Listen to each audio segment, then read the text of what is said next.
अस्सलामु अलैकुम व रहमतुल्लाहि व बरकातुहू। इन्नल हम्दलिल्लाह नहमदुहु व नस्तईनुहु व नस्तगफिरुहु व नऊज़ु बिल्लाहि मिन शुरूरि अनफुसिना व मिन सय्यिआति अमालिना।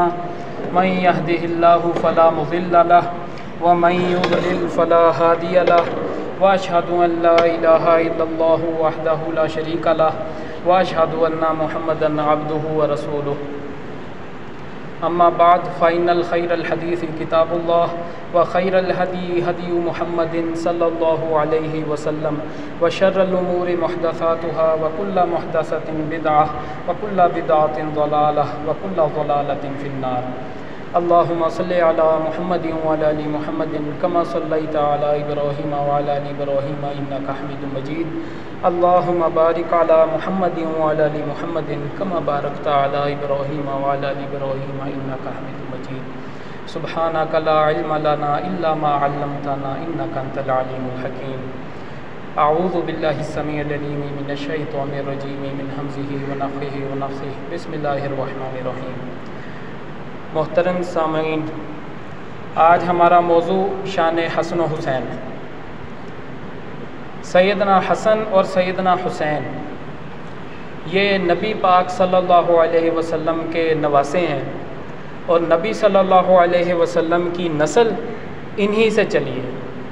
नबी सल्लल्लाहु अलैहि वसल्लम की ज़िंदगी में ही उनकी औलाद, बेटे और बेटियां वो वफ़ात पा गई थी, सिवाय हज़रत फ़ातिमा के। जो बेटे और बेटियां थी जिनकी शादी भी हुई थी, उनकी भी औलाद वो छोटे होते ही फ़ौत हो गई। तो नस्ल जो चली है वो हज़रत फ़ातिमा रज़ी अल्लाह अन्हा और आगे उनसे हसन व हुसैन, उनसे नस्ल चली है। नबी सल्लल्लाहु अलैहि वसल्लम जब दमादे रसूल और शेर खुदा और नबी पाक सल्लल्लाहु अलैहि वसल्लम के चचेरे भाई यानी हज़रत फ़ातिमा रज़ी अल्लाह अन्हा, उनके शोहर हज़रत अली रज़ी अल्लाह अन्हु, जब उनके यहाँ पहले बेटे की विलादत हुई यानी हज़रत हसन की, तो वो खुशखबरी सुनाने के लिए नबी सल्लल्लाहु अलैहि वसल्लम के पास गए। नबी सल्लल्लाहु अलैहि वसल्लम ने पूछा क्या नाम रखा है? तो हज़रत अली ने उनको कहा मैंने हर्ब नाम रखा है। हर्ब का मतलब होता है जंग। हज़रत अली बड़े बहादुर थे, दलेर थे, जंगजू इंसान थे। वो कहते हैं मैंने इसका नाम हर्ब इसलिए रखा है कि ये अल्लाह के रास्ते में जिहाद करेगा, इस्लाम का कलमा बुलंद करेगा। नबी सल्लल्लाहु अलैहि वसल्लम ने फरमाया कि इसका नाम हसन रखो। हसन का मतलब होता है अच्छाई, खूबसूरती, नेकी। फिर जब दूसरे बेटे की विलादत हुई हुसैन की, तो फिर हज़रत अली खुशखबरी सुनाने के लिए नबी पाक सल्लल्लाहु अलैहि वसल्लम के पास गए। नबी सल्लल्लाहु अलैहि वसल्लम ने पूछा इसका क्या नाम रखा है? तो हज़रत अली ने फिर वही हर्ब नाम रख दिया। तो नबी सल्लल्लाहु अलैहि वसल्लम ने फरमाया कि मुझे हुक्म दिया गया है, यानी अल्लाह की तरफ से हुक्म आया कि इसका नाम हुसैन रखो। तो ये जो हसन और हुसैन है, ये दर हकीकत अल्लाह की तरफ से बताए गए नाम हैं कि इनका नाम हसन और हुसैन रखो। मेरे भाइयों, हसन और हुसैन रज़ी अल्लाह अन्हु, इनकी सारी ज़िंदगी की तालीम और तरबियत, इनकी कफ़ालत दर हकीकत नबी सल्लल्लाहु अलैहि वसल्लम के साए के नीचे हुई है। हज़रत फ़ातिमा रज़ी अल्लाह अन्हा इनको नहला धुला के अच्छे कपड़े पहना के इनको नबी पाक सल्लल्लाहु अलैहि वसल्लम की तरफ भेज दिया करती थी और अल्लाह के नबी सल्लल्लाहु अलैहि वसल्लम की ज़ेरे साया इनकी जो है बचपन गुज़रा। हज़रत हसन और हुसैन इनको अल्लाह के नबी सल्लल्लाहु अलैहि वसल्लम अपने गोद में बिठाते, अपने सीने पे बिठाते, बाज़ औक़ात इनसे अटकेलियाँ करते, खुशगपियाँ करते। बसा औक़ात नबी पाक सल्लल्लाहु अलैहि वसल्लम सवारी बन जाया करते जैसे घोड़ा होता है, और अपनी कमर के ऊपर इन दोनों को बिठा के तो झूले दिलवाते। एक दफ़ा सैयदना उमर रज़ी अल्लाह अन्हु नबी पाक सल्लल्लाहु अलैहि वसल्लम के पास दाखिल हुए तो वो देखते हैं कि नबी पाक सल्लल्लाहु अलैहि वसल्लम सवारी बने हुए हैं और हसन और हुसैन घोड़े की तरह नबी पाक सल्लल्लाहु अलैहि वसल्लम की कमरे मुबारक पे वो बैठे हुए हैं। तो हज़रत उमर देख के कहते हैं कितनी ही अफजल सवारी है और कितने ही अफजल सवार है। इससे आप अंदाज़ा लगाइए कि सहाबा का नबी सल्लल्लाहु अलैहि वसल्लम की आल औलाद से कितना मोहब्बत थी, कितना प्यार था। और इनका भी नबी सल्लल्लाहु अलैहि वसल्लम के सहाबा के लिए बेहद ज़्यादा, बहुत ज़्यादा शदीद प्यार और मोहब्बत के जज्बात थे। मेरे भाइयों, सैयदना हसन और हुसैन ये नबी पाक सल्लल्लाहु अलैहि वसल्लम, लोग जो हैं वो नबी सल्लल्लाहु अलैहि वसल्लम की ज़ियारत के लिए आपके पास तशरीफ़ लेकर जाते थे, और हसन और हुसैन की ज़ियारत के लिए, उनको देखने के लिए नबी सल्लल्लाहु अलैहि वसल्लम अपनी बेटी के घर जाया करते थे। एक दफ़ा हज़रत अबू हुरैरा रज़ी अल्लाह अन्हु बयान करते हैं कि हम नबी सल्लल्लाहु अलैहि वसल्लम के साथ थे, फिर अल्लाह के नबी के साथ ही हम निकले, तो नबी सल्लल्लाहु अलैहि वसल्लम हज़रत फ़ातिमा रज़ी अल्लाह अन्हा उनके हुजरे के पास गए और उनसे पूछते हैं कि छोटे किधर हैं, छोटे किधर हैं। तो थोड़ी देर में वो छोटे हसन हुसैन नहा धो के अच्छे साफ़ सुथरे कपड़े पहन के वो आते हैं, तो दौड़ के अपने नाना की तरफ आते हैं और अल्लाह के नबी बैठ के उनमें से एक को अपने दाएं सीने के साथ लगाता है, एक को बाएं सीने के साथ लगाता है, और उसके बाद उनको, उनके चेहरे को, उनके पेशानी को बोसा देता है, उनके लबों को बोसा देते हैं नबी पाक सल्लल्लाहु अलैहि वसल्लम, और उनको कंधों के ऊपर उठा के तो बाज़ार की तरफ उनको घुमाने फिराने के लिए ले जाते हैं, और साथ ये भी फरमाते हैं कि ऐ अल्लाह, ये मेरे दो बेटे हैं और मुझे इनसे मोहब्बत है, मेरी बेटी के बेटे हैं, मेरी नस्ल है, ऐ अल्लाह तू भी इनसे मोहब्बत कर, और जो इनसे मोहब्बत करे तू भी उनसे मोहब्बत कर, और जो इनसे मोहब्बत करने वाला हो ऐ अल्लाह तू भी उससे मोहब्बत कर, और जो इनसे बुग़्ज़ रखे ऐ अल्लाह तू भी उससे बुग़्ज़ रख।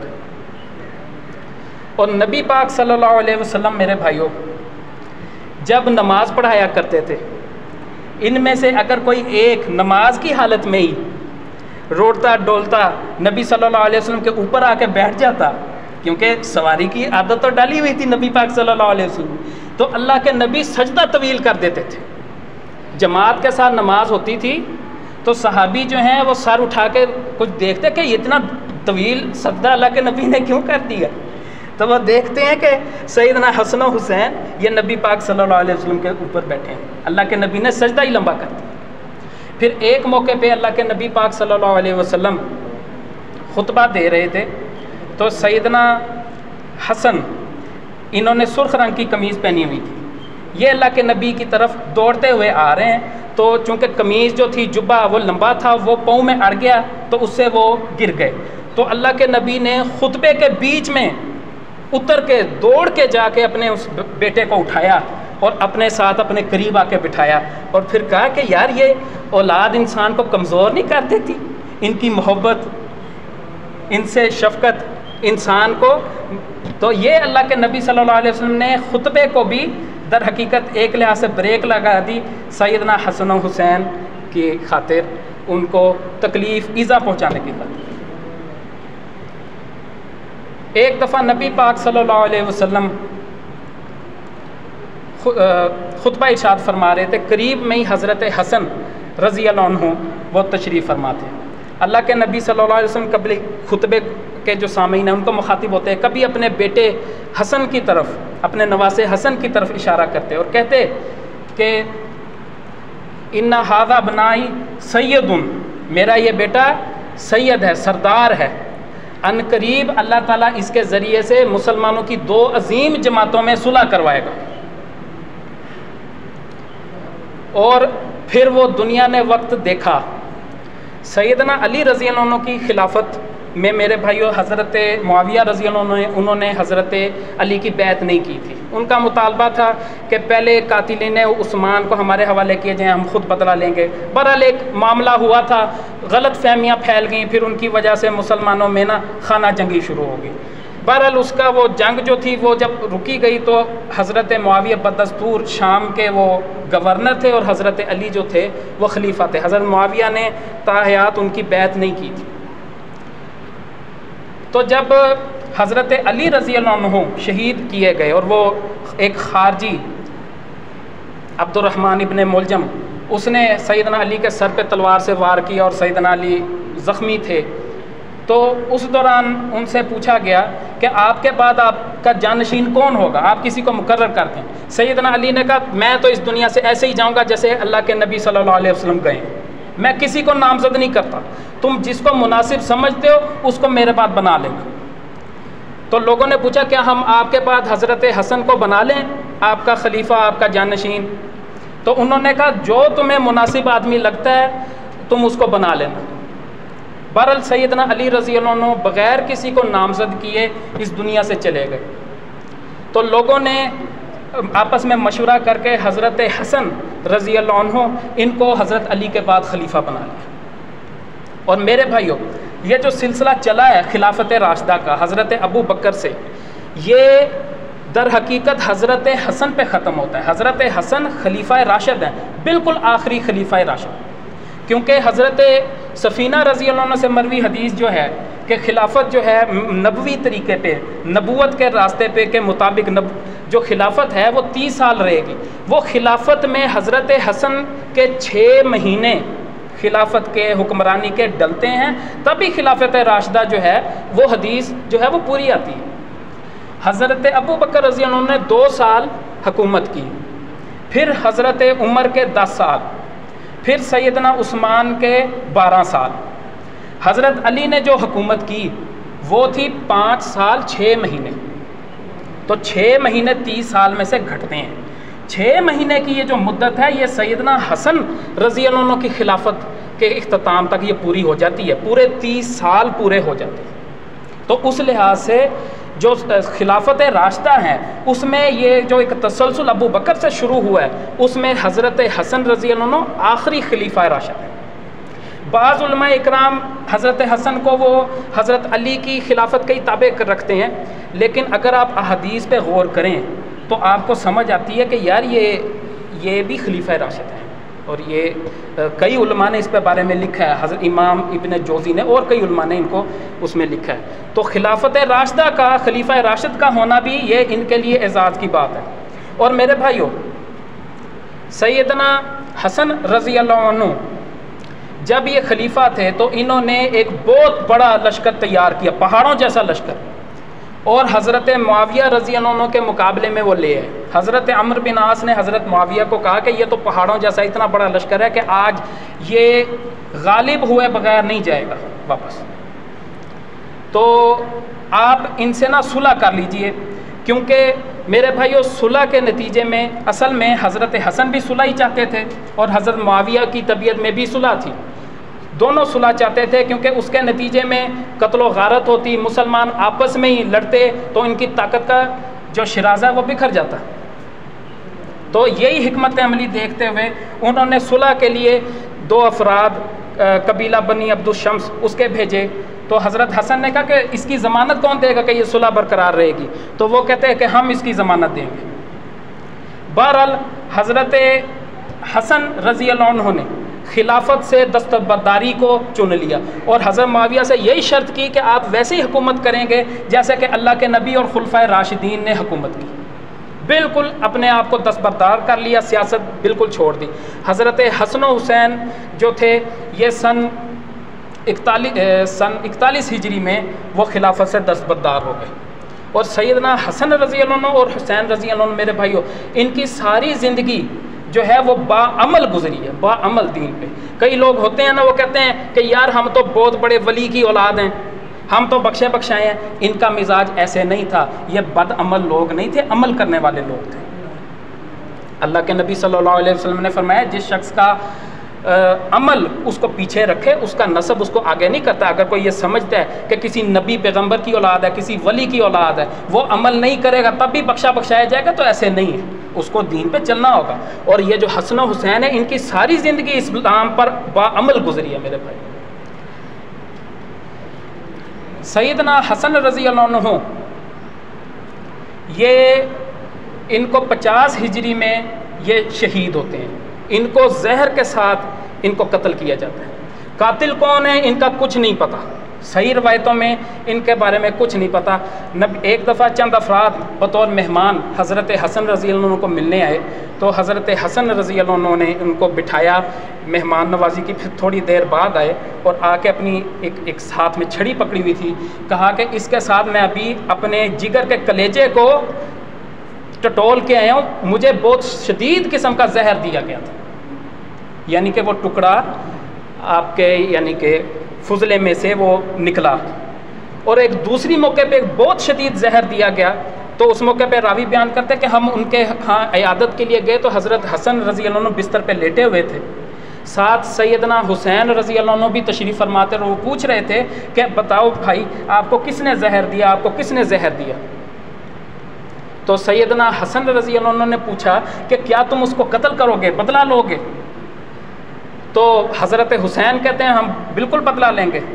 तो हज़रत हसन रज़ी अल्लाह अन्हु हज़रत हुसैन को कहते हैं कि मुझे जिस आदमी के बारे में शक है, अगर मैंने उसको बता दिया तुम्हें और शक की बुनियाद पे वो तुमने उसको मार दिया या वो किसास के तौर पे मारा गया, तो ऐसे तो एक वबाल बन जाना है कि बेकसूर शख्स को हमने शक की बुनियाद पे हमने ख़त्म कर दिया। और जो है मुझे जहर देने वाला, तो वो अल्लाह के हाथ से बच नहीं सकता, अल्लाह की पकड़ बड़ी शदीद है। बहरहाल सैयदना हसन रज़ी अल्लाह अन्हु ने अपने उस कातिल का या जो जिसने जहर दिया था हज़रत हसन को, उसका नहीं बताया और इस दुनिया से चले गए। और मेरे भाइयों, ये जो सरदारी होती है ना, जन्नत की सरदारी, ये बहुत बड़े अजीम कारनामों से, बहुत सख्त आजमाइशों से, कोई बहुत बड़ा यानी कि दीनी कारनामा करने के नतीजे में मिलती है। ऐसे ही नहीं किसी को मिल जाती कि कोई नबी पैगम्बरों की औलाद है तो उसको जन्नत ऐसे ही मिल जाएगी। दर हकीकत हज़रत हसन और हसन हुसैन ने दुनिया की सरदारी इसको पशे पुष्ट डाल दिया आखिरत की सरदारी के लिए। हज़रत हसन रज़ी अल्लाह अन्हु, उनसे उनकी ज़िंदगी में ही किसी ने पूछा कि ये आप खिलाफत से दस्तबरदार हो गए हैं, आपको खिलाफत की क्या ख्वाहिश नहीं। हज़रत हसन रज़ी अल्लाह अन्हु ने कहा कि मैं उस वक़्त बहुत बड़ी ताकत में था, पूरे का पूरा अरब मेरे मातहत था, मैं जिसे सुलह करता था लोग भी उसे सुलह करते थे, मैं जिसे दुश्मनी करता था लोग भी उसे दुश्मनी करते थे, सारे का सारा अरब मेरे कब्ज़े में था। लेकिन उसके बावजूद मैंने सुलह को इसलिए तरजीह दी ताकि मुसलमानों में खून रेजी ना हो। मैंने सिर्फ अल्लाह की रज़ा की खातिर और अल्लाह की जन्नत के तलब करने की खातिर, और ये कि अल्लाह के नबी सल्लल्लाहु अलैहि वसल्लम की उम्मत मुत्तहिद हो जाए, आपस में जुड़ जाए, आपस में टुकड़े टुकड़े ना रहे, मैंने खिलाफत को छोड़ा। हज़रत हसन की इस कुर्बानी की वजह से अल्लाह ताला ने इस दुनिया की सरदारी को छोड़ने के नतीजे में उनको जन्नत की सरदारी दी। मेरे भाइयों, सैयदना हुसैन रज़ी अल्लाह अन्हु ये हज़रत हसन से सिर्फ 1 साल छोटे हैं, साल का ही फ़र्क है। हज़रत हसन 1 साल बड़े, हज़रत हुसैन रज़ी अल्लाह अन्हु 1 साल छोटे। हज़रत हुसैन रज़ी अल्लाह अन्हु ये भी नबी पाक सल्लल्लाहु अलैहि वसल्लम के साथ अटकेलियाँ करते, सहाबा इकराम जो थे वो इनकी इज़्ज़त करते, इनसे मोहब्बत के साथ पेश आते। एक तो वाक़या अभी वो देखा कि अल्लाह के नबी खुतबा दे रहे हैं, हज़रत हसन आ रहे हैं, गिर पड़े, तो अल्लाह के नबी ने खुतबे के बीच में ही जाके दौड़ के उनको उठाया और अपने करीब बिठाया। तो ऐसा ही वाक़या हज़रत उमर के ज़माने में मिलता है रज़ी अल्लाह अन्हु कि हज़रत उमर रज़ी अल्लाह अन्हु खुतबा दे रहे हैं, तो हज़रत हुसैन रज़ी अल्लाह अन्हु आए, उठ के चलते हुए आए हज़रत उमर के पास। हज़रत अली ने देखा तो हज़रत अली ने ऐसे आगे बढ़ के रोकना चाह के खुतबे के बीच में आगे आ गए हो। बहरहाल हज़रत उमर ने कहा कि इसको आने दो आके। वो खुतबे के बीच में आके हज़रत हुसैन रज़ी अल्लाह अन्हु बच्चे थे, तो उन्होंने कहा आप यहाँ से उतरो, ये मेरे नाना का मेंबर है। तो हज़रत उमर जो थे वो उतर गए। तो हज़रत हुसैन कहते आप इस पे ना बैठो, ये मेरा नाना का मेंबर है, आप अपने नाना के मेंबर पे बैठो। तो हज़रत उमर कहते मेरे नाना का तो कोई मेंबर ही नहीं था। तो वो कहते कि हैं नाना का कोई मेंबर नहीं था। तो हज़रत उमर कहते हैं हाँ मेरे नाना का तो कोई मेंबर नहीं था, ये आपके नाना का मेंबर है, आपने मुझे उतार दी। तो हज़रत हुसैन कहते हैं अच्छा आपके नाना का मेंबर नहीं, तो आप चलो इसी मेंबर पे बैठ जाओ। तो ये मेरे भाइयों सहाबा की और अहले बैत की आपस में मोहब्बत उल्फत थी। और सैयदना उस्मान रज़ी अल्लाह अन्हु को जब ये बलवाइयों ने घेरा रखा था उनके घर को, तो हसन हुसैन उनके पहरेदार भी थे हज़रत उस्मान के। और एक मौके पे बलवाइयों को रोकते हुए, उनसे भिड़ते हुए सैयदना हसन या हुसैन, इन दो में से एक भाई ज़ख्मी भी हो गया था। तो ये मेरे भाइयों सहाबा एक अहले बैत के लिए, अहले बैत सहाबा के लिए जान निसार थे, कुर्बानियाँ देते थे, शदीद तरीन मोहब्बत करते थे। हज़रत अबू बकर सिद्दीक़ रज़ी अल्लाह अन्हु का कौल है कि उरकुबु मोहम्मदा फ़ी अहले बैतिही, मोहम्मद सल्लल्लाहु अलैहि वसल्लम की अगर मोहब्बत चाहनी है तो आपके घर वाले, आपके अहले बैत, उनसे मोहब्बत करो, उनका करीब हो। अगर उनके करीब हो गए तो नबी पाक सल्लल्लाहु अलैहि वसल्लम के भी कुर्ब हासिल हो जाएगा।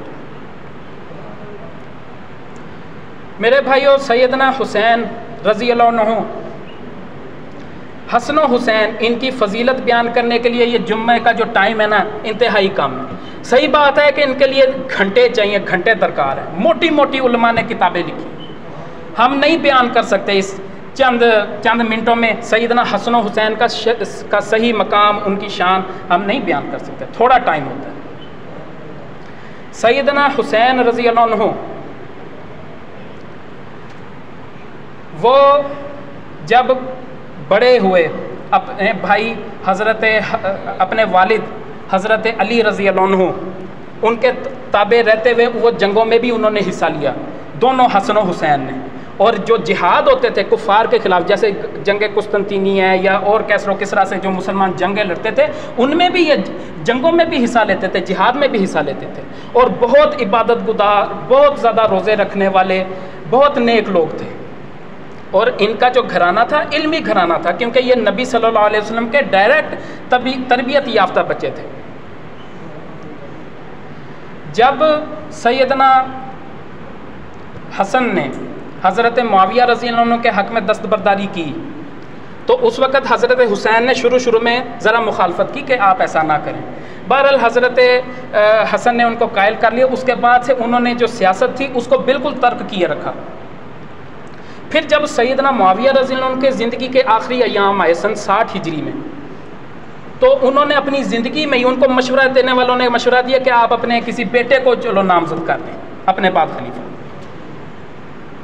तो हज़रत मुआविया रज़ी अल्लाह अन्हु ने अपनी ज़िंदगी में ही सन 60 हिजरी में हज के लिए वो मक्का तशरीफ़ लाए। मक्का में आकर सहाबा से मशवरे भी किए। उन्होंने कहा कि मैं अपने बाद अपने बेटे यजीद को मुसलमानों का हुक्मरान, बादशाह, खलीफा वो मैं बनाने लगा। अच्छा, यजीद उस ज़माने में कोई बुरे उसके काम ज़ाहिर नहीं थे, वो नमाज़ें भी पढ़ता था, जिहाद में भी हिस्सा लेता था, बज़ाहिर वो एक अच्छा ही आदमी लगता था। तो उस लिहाज से उसकी वैसे ही मुखालफत नहीं हुई। अलबत्ता इस बात पे सहाबा ने हज़रत मुआविया रज़ी अल्लाह अन्हु को टोका कि नबी पाक सल्लल्लाहु अलैहि वसल्लम इस दुनिया से गए, किसी को नामज़द किए बगैर गए। फिर अबू बकर रज़ी अल्लाह अन्हु को सहाबा ने बनाया, जो सबसे ज़्यादा उस वक़्त फजीलत वाले इंसान थे और सबसे ज़्यादा काबिल इंसान थे। हज़रत अबू बकर ने अपने बाद अपने बेटे में से किसी को नहीं बनाया। हज़रत अबू बकर रज़ी अल्लाह अन्हु ने हज़रत उमर रज़ी अल्लाह अन्हु, जो अबू बकर के बाद सबसे ज़्यादा अफजल इंसान थे, उनको बनाया खलीफा। फिर हज़रत उमर रज़ी अल्लाह अन्हु ने अपने बाद एक कमेटी बना दी चंद उन सहाबा की जो सबसे ज़्यादा फजीलियत वाले थे, सबसे ज़्यादा इल्म वाले थे और इंतज़ामी मामलात की सूझबूझ रखते थे। उसमें उस कमेटी में हज़रत उस्मान को बना लिया गया। हज़रत उस्मान की मौत जो थी वो अचानक हुई थी, क्योंकि बागी जो थे वो कभी कहते थे कि हम मारेंगे, जैसे धमकाना होता है ऐसे, और वो जो हमसायों की दीवार के पिछले हिस्से से वो अंदर फलांग के अंदर घुस के सैयदना उस्मान रज़ी अल्लाह अन्हु को अचानक शहीद किया गया। तो जो कमेटी बनी हुई थी उस कमेटी के ही अफराद में से बनना था। हज़रत तलहा ने, ज़ुबैर ने, हज़रत अली ने, इन साहबा ने। तो बहरहाल हज़रत अली बनाए गए। तो हज़रत अली जब उन पे हमला किया खारजी ने और हज़रत अली शहीद हुए, तो उन्होंने भी हज़रत हसन को नामज़द नहीं किया था, बाद के लोगों ने हज़रत हसन को खलीफा बनाया। तो ये आप क्या कर रहे हैं, आप अपनी ज़िंदगी में ही अपने बेटे को बना रहे हैं। ये तो कैसरो किसरा की सुन्नत है, ये तो अल्लाह के नबी की सुन्नत नहीं। और मेरे भाइयों ये याद रखो, बड़े से बड़ा इंसान हो, बड़े से बड़ा नेक आदमी हो, अल्लाह का वली हो, सहाबी हो, वो मासूम नहीं। मासूम हम उर्दू वाला लफ्ज़ नहीं इस्तेमाल करें, मासूम जिसका मतलब होता है क्यूट, भोला भाला, प्यारा। ये अरबी ज़ुबान का लफ्ज़ है, ये इसकी एक शरई इस्तिलाह है। इसका मतलब है कि गलतियों से, गुनाहों से महफूज अल्लाह पाक उसको रखता है जो मासूम होता है, और वो सिर्फ नबी होते हैं। सिर्फ नबियों की ही ज़ात है जो गलतियों से, गुनाहों से बची होती है, अल्लाह पाक की तरफ से उनकी हिफाजत की जाती है। उसके अलावा कोई बड़े से बड़ा अल्लाह का वली हो, अल्लाह का नेक आदमी हो, सहाबी हो, वो मासूम नहीं। गलतियाँ, गुनाहों का उनसे सरजद होना ये मुमकिन है। हज़रत मुआविया रज़ी अल्लाह अन्हु की बहरहाल ये गलती थी, सहाबा इकराम ने उनको इस पर तंबीह भी किया। बहरहाल सन 60 हिजरी में हज़रत मुआविया रज़ी अल्लाह अन्हु ये सारे मामलात के बाद वो फौत हो जाते हैं। तो उस वक़्त 4 सहाबा जो थे वो ज़िंदा थे। यजीद जो है वो शाम में हुक्मरान बन जाता है। तो हज़रत मुआविया ने ये कहा हुआ था कि ये जो 4 सहाबा हैं जिन्होंने मुखालफत की थी खुल डुल के, 5वें भी थे और उनकी मुखालफत बड़ी शदीद थी, हज़रत अबू बकर के बेटे, वो तो खुल के हज़रत मुआविया के मुंह पे कहते थे कि ये तो हुरैकलिया की सुन्नत है, हरकुलेस और इन लोगों की कैसर व किसरा की सुन्नत है, ये तो अल्लाह के नबी की सुन्नत नहीं। बड़ा उनका सख्त रद्द अमल था। बहरहाल वो पहले ही फौत हो गए थे। 4 सहाबा थे, अब्दुल्ला बिन उमर, अब्दुल्ला बिन अब्बास, अब्दुल्ला बिन ज़ुबैर और हज़रत हुसैन। इनके बारे में यजीद को हज़रत मुआविया ने कहा था कि इनसे नरमी से पेश आना, इनका अदब करना, एहतराम करना, इनके लिए वसअत रखना और कोशिश करके इनकी बैत लेना। उस ज़माने में मेरे भाई वोटिंग सिस्टम ऐसे होता था कि जो कौम कुंबे कबीले होते थे ना, इनके घर का सरबराह अगर बैत कर लेता था ना तो वो पूरे कुंबे कबीले की तरफ से ही वोटिंग शुमार होती थी। तो हज़रत हुसैन और हज़रत अब्दुल्ला बिन अब्बास ये बनु हाशिम के बड़े अफराद में से थे। तो अगर इनकी बैत हो जाती तो वो गोया कि बनु हाशिम ने वो बैत कर ली। इसी तरह अब्दुल्ला बिन उमर हज़रत उमर के बेटे थे, ये बैत कर लेते तो मतलब हज़रत उमर के ख़ानदान ने बैत कर लिया। अब्दुर्रहमान बिन अबी बकर वो बैत करते तो मतलब अबू बकर के ख़ानदान ने बैत कर। तो बहरहाल यजीद जब हुक्मरान बना, इसने अपने गवर्नरों को उधर पैगाम भेजा कि मुझसे ना इन लोगों से मुझे बैत लेके दो जैसे कैसे भी। लेकिन जो उस दिनों गवर्नर था मरवान, ये बड़ा बुरा आदमी था। हज़रत उस्मान रज़ी अल्लाह अन्हु के कत्ल में भी इनडायरेक्टली इसका भी एक तरह से हाथ था। इसके खतूत की वजह से लोग मुश्तइल हुए और वो हज़रत उस्मान के मुखालिफ हुए और उसके नतीजे में फिर आगे जो होना था हो गया। ये मरवान जो था फिर जंग जमल में हज़रत तलहा रज़ी अल्लाह अन्हु, हालांकि ये उसी लश्कर में थे, हज़रत आयशा वाले लश्कर में, लेकिन इस बदबख्त ने हज़रत तलहा रज़ी अल्लाह अन्हु को जाते जाते पैर में तीर मारा और उससे उसके खून निकलने से हज़रत तलहा जो थे वो शहीद हो गए थे बाद में। ये बड़ा बुरा आदमी था। और ये जब गवर्नर उधर बना है मदीना में, इसने सैयदना अली रज़ी अल्लाह अन्हु और अहले बैत को खुलेआम ये गालियाँ देता था और दिलवाता था। बहरहाल इसके ज़रिए से और इसके मातहत लोगों के ज़रिए से हज़रत हुसैन रज़ी अल्लाह अन्हु और हज़रत अब्दुल्ला बिन ज़ुबैर, इनसे बैत लेने की बड़ी कोशिश की। 2 जो सहाबा थे वो कहते कि अगरचे ये जो अब तरीक़ाकार है ये गलत है, लेकिन अगर उम्मत की अक्सरियत मान जाएगी तो हम भी चलो बैत कर लेंगे। हज़रत अब्दुल्ला बिन अब्बास और हज़रत अब्दुल्ला बिन ये उमर। जो अब्दुल्ला बिन ज़ुबैर थे इनको बुलाया गया चुपके से, मरवान उधर बैठा हुआ था, वहाँ पे वो ज़रा तलख कलामी हो गई। तो ये न जाने लगे। जाते जाते मरवान ने गवर्नर को कहा, उसको कहा कि इसके पीछे जासूस लगाओ, ये कहीं हुसैन को जाके ना बता दे। हज़रत अब्दुल्ला बिन ज़ुबैर समझ गए थे कि मेरे पीछे जासूस लगे हुए। वो फ़ौरन जाते अपने घर जाके तो वो ना इबादत शुरू कर देते और अपने बेटे हमज़ा को कहते हैं मेरी सवारी वगैरह तैयार करो और जाके चुपके से हुसैन रज़ी अल्लाह अन्हु को भी कहो कि वो मक्का ये मदीना छोड़ दें और मेरी सवारी तैयार करो, मैं भी यहाँ से निकलता हूँ। हज़रत अब्दुल्ला बिन ज़ुबैर रज़ी अल्लाह अन्हु तरीके से वहाँ से मदीना से चुपके मक्का की तरफ चले जाते हैं। हज़रत हुसैन रज़ी अल्लाह अन्हु को भी जब पता चलता है वो भी चुपके मदीना से मक्का की तरफ चले जाते हैं और उधर कोई 5-6 महीने रहते हैं, उधर इबादत करते हैं और सारा काम करते हैं।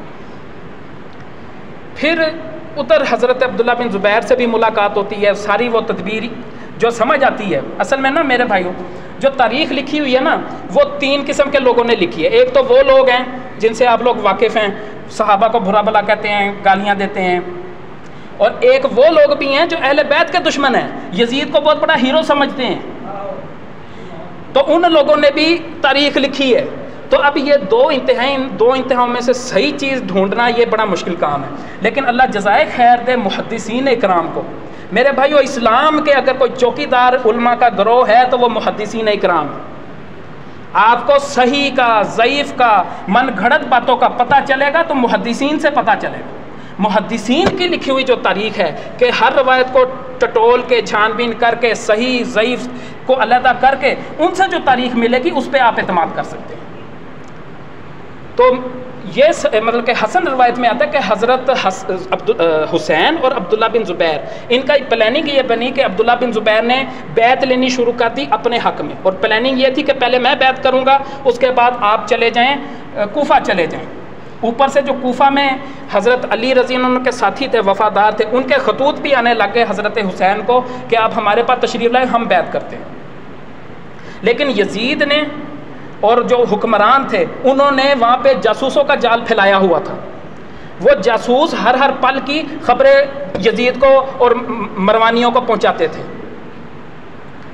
हज़रत हुसैन रज़ी अल्लाह अन्हु ने जब कस्द किया और वो उधर गए तो अपने चचाजाद भाई हज़रत मुस्लिम बिन अकील उनको आगे भेजा कि जाके ख़बर लो शहर की क्या हालत है। वो जाते हैं, जाके देखते हैं शहर वाले सारे कहते हैं हम हुसैन के वफ़ादार हैं, हुसैन के वफ़ादार हैं। कूफा शहर वाले, कूफा शहर जो है ये इराक़ का समझ लें उस वक़्त का दारुल खिलाफा था, दारुल हुकूमत था। जैसे हमारा पंजाब है इसका दारुल हुकूमत लाहौर है, उसी तरह जो इराक़ का उस वक़्त दारुल हुकूमत था वो कूफा शहर था, मरकज़ी अहम शहर था। तो जब ये उधर जाते हैं और उनको पता चलता है मुस्लिम बिन अकील को कि ये तो बड़े वफ़ादारी निभा रहे हैं, तो वो हज़रत हुसैन को कहते हैं कि आप आ जाइए। जब यजीद को पता चलता है कि ये तो शहर जो है ये तो इनके हाथ में चला जाएगा, यजीद उधर गवर्नर होते हैं कूफा में, हज़रत नुमान बिन बशीर सहाबी रसूल और बड़े शरीफुन नफ्स सहाबी। यजीद को ये ख़तरा हुआ कि ये सहाबी कहीं उनके हाथ में बैत ही ना कर ले और ये सारा काम मेरा शहर हाथ से ही ना निकल जाए। यजीद वहाँ पे जल्दी जल्दी एक बदमाश, एक बदबख्त इंसान उबैदुल्ला बिन ज़ियाद उसको बतौर गवर्नर उधर जल्दी जल्दी भेज देता है, और वो जाके उधर लोगों को धमकी देता है कि अगर हुसैन की बैत किसी ने की तो उसकी खैर नहीं। बहुत बड़ा बदमाश आदमी था, लोगों के घरों में फ़ौजी भेज के उनके घर में बहुत जुल्म करता था, उनके लोगों को उठा लिया करता था। बड़ा बदमाश और बद इखलाक आदमी था। कुतुब अहादीस में इसकी बुराइयां मिलती हैं हमें, सहाबा के मुंह पे ये सहाबा को बुरा भला कह रहा होता था, नौजवान छोकरा।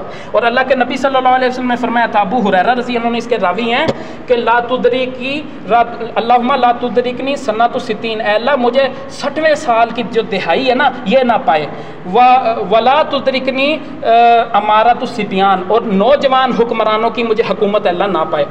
ये हज़रत अबू हुरैरा दुआ किया करते थे, उनको अल्लाह के नबी ने बताया हुआ था कि ऐसे ऐसे हुक्मरान आएंगे ये ज़माने। और सन 60 हिजरी में ही यजीद हुक्मरान बना है मेरे भाइयों, और नौजवान था। इसकी पैदाइश हुई है सन 26 हिजरी में, हज़रत उस्मान रज़ी अल्लाह अन्हु के दौर खिलाफत में, नौजवान आदमी मुंडा खुंडा।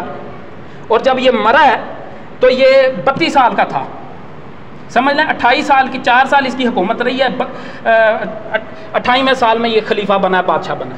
उस ज़माने में फिर क्या उस आदमी की फैसले की ताकत होगी, जज्बात ही हावी होंगे ना, मामलात को सियासत से सूझबूझ करने से चलाना थोड़ी आता होगा भाई। बहरहाल टाइम हमारा ज़्यादा हो रहा है, असल में ना बातें मेरे भाइयों बेशुमार हैं करने वाली। सैयदना हुसैन जब उधर पहुँचते हैं तो उनको पता चलता है यार मामला ही बिगड़ गया, उबैदुल्ला बिन ज़ियाद ने सब कुछ कंट्रोल कर लिया। उबैदुल्ला बिन ज़ियाद की तरफ से फ़ौजी दस्ते उधर भेजे जाते हैं, हज़रत हुसैन का रास्ता रोका जाता है और हज़रत हुसैन रज़ी अल्लाह अन्हु पे दबाव डाला जाता है कि आप अपने आप को हमारे हवाले कर दें। हज़रत हुसैन भी जरी माँ बाप के बेटे थे, कैसे करते। बहरहाल साद बिन उबादा ताबई वो बयान करते हैं कि, और ये सही रवायत है, ये मुहद्दिसीन की सनद से है, ये सही रवायत है, तबक़ात इब्न साद में और मुस्नद अबी आला और दूसरी किताबों में। वो कहते हैं कि हम कूफा के लोग, हम दूर बैठे ऊंचे टीले से हम देख रहे थे सारा मंजर, और हमारे जो कूफा के बुज़ुर्ग थे वो दुआएं कर रहे थे हज़रत हुसैन के हक़ में कि अल्लाह इन्हें सलामत रख, अहले बैत को सलामत रख। ये साद बिन उबादा कहते हो, ओ अल्लाह के दुश्मन हो, तुम लोगों ने बुलाया, तुम लोगों ने वफादारी का भरम दिया कि हम तुम्हारी मदद करेंगे, बैत करेंगे, आपकी तरफ से जो हमको मुश्किलात हैं कि हम झेलेंगे, आपका पूरा साथ देंगे, और अब तुम दुआएं कर रहे हो, जाओ जाओ के मदद करो। हमारा भी जैसे अब हाल हो गया, गज़ा के मुसलमान तबाही से 2-4 हैं और हम बस दुआएं ही कर रहे हैं। मेरे भाइयों जिहाद जब अल्लाह के नबी ने किए थे, दुआएं भी की थी, तलवार भी चलाई थी। उनको यही उभारा कि तुम जाओ तलवार के साथ दो हज़रत हुसैन का, पर नहीं, सिर्फ दुआएं कर रहे थे। और वहाँ पे रावी बताता है कि जो एक कबीला बनु तमीम के एक शख्स ने सबसे पहले जब हज़रत हुसैन रज़ी अल्लाह अन्हु की बातचीत हुई यजीद के फ़ौजी कमांडर से और पीछे मुड़े तो उनको सबसे पहले तीर उनके कंधे के बीच में मारा गया। ये सही रवायतों से साबित है। और उसके बाद फिर खैर जंग शुरू हुई है, और सनान बिन अंस एक बदबख्त, उसके नेज़े से सैयदना हुसैन रज़ी अल्लाह अन्हु शहीद हुए, और वो ख़ुद बदबख्त कहता है कि मैंने सैयदना हुसैन का सर उतारा। यजीद जो था वो हुक्मरान था, उसके ज़माने में कातिलीन जो हुसैन थे वो वाज़े थे, सब लोगों को पता था ये फ़लाँ फ़लाँ फ़लाँ फ़लाँ फ़लाँ जो है ये कातिल है। उसके बावजूद यजीद ने किसी को सज़ा नहीं दी, किसी को मज़ूल नहीं किया। उबैदुल्लाह बिन ज़ियाद बदस्तूर गवर्नर रहा है कूफा का और इराक़ की सरजमीन का, कोई एक्शन नहीं उसके खिलाफ लिया, किसी को एक थप्पड़ भी नहीं मारी यजीद ने। तो इस वजह से यजीद कत्ले हुसैन से बरी नहीं। बाज़ लोग उसको आज हीरो बना के पेश करते हैं, नहीं, बतौर हुक्मरान वो जिम्मेदार है। और अगर उसने नेकी का काम पहले किए होंगे तो मेरे भाइयों, अल्लाह के नबी सल्लल्लाहु अलैहि वसल्लम की हदीस है कि इंसान नेकी का काम करता रहता है यहाँ तक कि उसके और जन्नत के बीच में एक बालिश बराबर फासला रह जाता है। फिर बुरी तकदीर उस पर गालिब आती है, बुरे काम करने लग जाता है, गुनाह के काम करने लग जाता है, और वो जहन्नुम में चला जाता है, और उसी हालत में उसका खात्मा हो जाता है। यजीद जो है इससे हमारे दिल बिल्कुल राज़ी नहीं। यजीद से बोझ रखना, तमाम के तमाम मुहद्दिसीन इकराम वो यजीद की मुज़म्मत बयान करते हैं। इमाम अहमद बिन हम्बल रहमतुल्लाह अलैह, उनसे यजीद के बारे में सवाल हुआ कि यजीद से हदीस लिखनी है, वो कहते बिल्कुल हदीस नहीं लिखनी उससे। वो यजीद का जो जुल्म है मेरे भाइयों, सिर्फ हज़रत हुसैन तक रुक नहीं गया था कि तौबा कर ली, उसके बाद वाक़या हुर्रा हुआ। मदीना के लोगों ने हज़रत हुसैन रज़ी अल्लाह अन्हु की शहादत के तकरीबन 2.5 साल बाद यजीद की बैत तोड़ दी।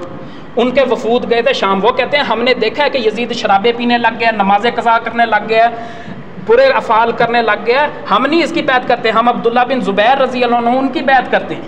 तो यजीद ने उनको सज़ा देने की खातिर एक लश्कर जरार भेजा। ये सही मुस्लिम सही बुखारी में ये वाक़यात मौजूद हैं। और उस लश्कर जरार ने हर्रा मकाम पे उधर जाके अहले मदीना को कत्ल किया, बहुत से सहाबा और ताबईन वो शहीद हुए। और फिर वहीं से रुका नहीं, फिर वो उसकी फ़ौज मक्का की तरफ रवाना हुई हज़रत अब्दुल्ला बिन ज़ुबैर रज़ी अल्लाह अन्हु और उनके रुफ़का और उनकी हुकूमत को ख़त्म करने के लिए। और उधर जाके मंजनीक नस्ब की गई, और उसे जब बमबारी की तो बैतुल्ला की जो बिल्डिंग है ये भी मेरे भाइयों डैमेज हुई, ये भी टूटी। और इसी दौरान ख़त आता है मुस्लिम बिन उकबा को, गालिबन मैं गलत बयान नहीं कर रहा हूँ, तो यही कमांडर था उस फौज का। ख़त आता है कि यजीद पीछे मर गया है बदबख्त। अल्लाह ताला ने, इमाम इब्ने कसीर कहते हैं कि अल्लाह ताला ने उसकी ज़िंदगी में बरकत ही नहीं रखी उस बदबख्त की। उसकी हुकूमत सिर्फ 4 साल रही।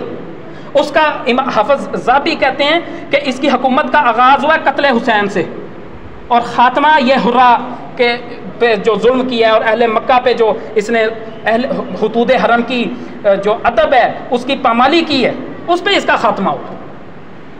और उबैदुल्लाह बिन ज़ियाद जो गवर्नर था कूफा का, जिसके आर्डर पे हज़रत हुसैन रज़ी अल्लाह अन्हु शहीद किया गया, तिरमिज़ी शरीफ के अंदर सही हदीस है कि वहाँ पे जो यही कूफा के लोग थे, इनमें एक एहसास पैदा हुआ यार हमसे बहुत जुल्म हो गया, हमने तो हज़रत हुसैन को बुलाया और हमने उनके साथ वफा नहीं की, बेवफाई की। तो एक एहसास पैदा हुआ कि यार हम बदला ले लें। मैं वाइंड अप करता हूँ, बातें अहम है आज कर ही लूँ तो अच्छा, क्योंकि बात अधूरी हो ना, वो बात भी पूरी समझ नहीं आती। सिर्फ मैं चलो कोशिश करता हूँ, बस यही मैं बात करके मैं ख़त्म करता हूँ। तो ये उबैदुल्लाह बिन ज़ियाद जब इसको कत्ल किया और इसका सर कूफा की जामे मस्जिद में रखा गया, तो मेरे भाइयों एक सांप नमूदार हुआ है, सांप, और इसके मुंह के अंदर दाखिल जाता था और नाक से निकलता था, और 2-3 दफ़ा वो सांप मुंह के अंदर से आया बाहर गया। उबैदुल्लाह बिन ज़ियाद, और इसकी माँ ने इसको कहा था तूने अल्लाह के नबी सल्लल्लाहु अलैहि वसल्लम के बेटे को कत्ल किया, तू कभी जन्नत में नहीं जाएगा, ये बदबख्त इंसान। तो मेरे भाइयों, जिसने भी हज़रत हुसैन रज़ी अल्लाह अन्हु पे जुल्म किया और उनको तकलीफ़ दी, अल्लाह के नबी सल्लल्लाहु अलैहि वसल्लम तो वो थे कि उनको जब बताया गया कि आपके इस बेटे को शहीद कर दिया जाएगा, अल्लाह के नबी बहुत गमगीन और अफसुदा रोया करते थे।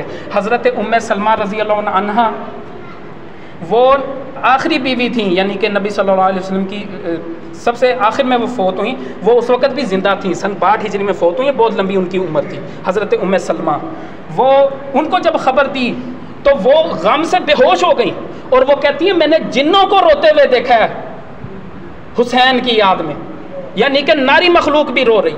और हज़रत अब्दुल्ला बिन अब्बास रज़ी अल्लाह अन्हु वो कहते हैं मैंने ख्वाब देखा दोपहर के टाइम, मैंने वो अल्लाह के नबी सल्लल्लाहु अलैहि वसल्लम को ख्वाब में देखा। आप सल्लल्लाहु अलैहि वसल्लम के बाल बिखरे हैं, गर्दलूद हैं, और अल्लाह के नबी कह रहे हैं के हाथ में एक बोतल थी और कह रहे हैं मैं ये सुबह से ये हुसैन और उनके साथियों का खून मैं इकट्ठा कर रहा हूँ।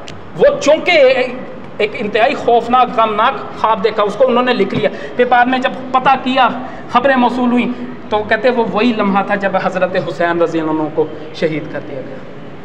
और मेरे भाइयों, हज़रत हुसैन की ये कुर्बानी के खिलाफत के सरदारी हुकूमत अपनी पटड़ी से हट गई है, सही राह से हट गई है, उसको दोबारा अल्लाह के नबी के तरीके के मुताबिक लाना है। ये सरदारी सही करने की खातिर उन्होंने कुर्बानी दी। इस वजह से भी वो जन्नत के नौजवानों के सरदार हैं। दुनिया की सरदारियां उन्होंने छोड़ दी, उन्होंने आखिरत की सरदारियां वसूल कर ली।